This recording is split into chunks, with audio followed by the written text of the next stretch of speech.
Aiwa Silks, Kasaragod, Kanhangad, Mangalore. അടിക്കട പെരുമ്പാവൂരിലെ മതേതരത്വ വിശ്വാസികൾക്ക് ഒരു ബിഗ് സല്യൂട്ട്. അമ്മാതിരി പണിയല്ലേ RSS നേതാവായ വത്സൻ തില്ലങ്കേരിക്ക് ബുധനാഴ്ച ദിവസം പെരുമ്പാവൂരിലെ ചുണക്കുട്ടികൾ നൽകിയത്.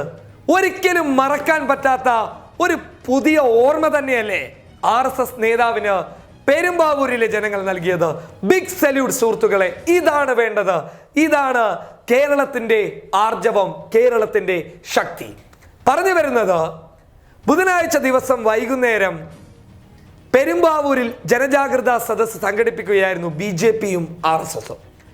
ഈ ജനജാഗ്രതാ സദസ്സിന് ഒരു പ്രത്യേകതയുണ്ട്. പലയിടങ്ങളിലും BJPയുടെ നേതാക്കളെയാണ് ജനജാഗ്രതാ സദസ്സുകളിൽ ഹൈലൈറ്റ് ചെയ്തിരുന്നുവെങ്കിൽ പോലും ഇവിടെ ഹൈലൈറ്റ് ചെയ്യുന്നത് അല്ലെങ്കിൽ എടുത്തു കാണിക്കുന്നത് RSS നേതാവായിട്ടുള്ള വത്സൻ തില്ലങ്കേരിയാണ്. വർഗീയ വിദ്വേഷം പരത്തുന്ന പല രീതിയിലുള്ള പ്രസംഗങ്ങളാൽ ശ്രദ്ധിക്കപ്പെട്ട വത്സൻ തില്ലങ്കേരിയാണ് ജനജാഗ്രതാ സദസ്സിലേക്ക് വരുന്നത് എന്ന് അറിഞ്ഞ പൊതുജനങ്ങൾ ഉടൻ തന്നെ അവരുടെ മറുപടി കൊടുക്കാനും തീരുമാനിച്ചു. കൃത്യം 5 മണിക്ക് പെരുമ്പാവൂര് ഒരു ഹർത്താൽ ദിനത്തിന് എങ്ങനെയാണോ ഉണ്ടാകുന്നത് ആ രീതിയിലായിരുന്നു. വേണ്ടി വന്നു കഴിഞ്ഞാൽ ഇങ്ങനെയും പറയാം, അതിനേക്കാൾ മോശമായിരുന്നു.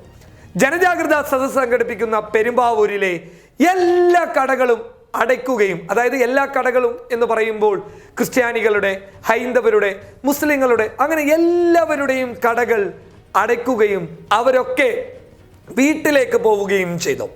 അത് മാത്രമല്ല, BJPയുടെ പരിപാടിയിൽ പങ്കെടുക്കാൻ, ജനജാഗ്രതാ സദസ്സിൽ പങ്കെടുക്കാൻ ഒരു പ്രദേശവാസിയും പോയില്ല എന്നതാണ് സത്യം. അതായത് BJP RSS ഒഴികെയുള്ള, അതിലും സജീവ പ്രവർത്തകരായ ആളുകളല്ലാതെ മറ്റൊരാളും RSS നേതാവ് വത്സൻ തില്ലങ്കേരിയുടെ ജനജാഗ്രതാ സദസ്സിൽ പങ്കെടുത്തില്ല.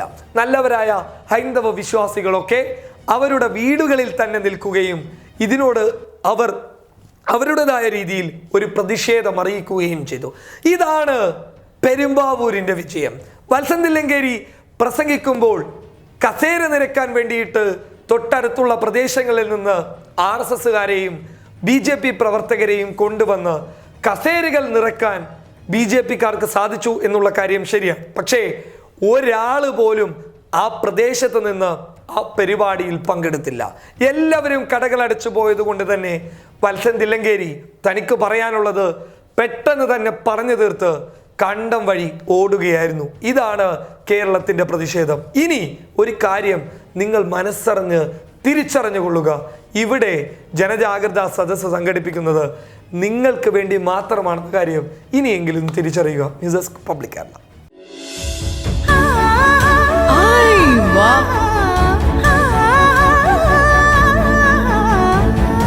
Aiwa Silks, Kasaragod, Kanhangad, Mangalore.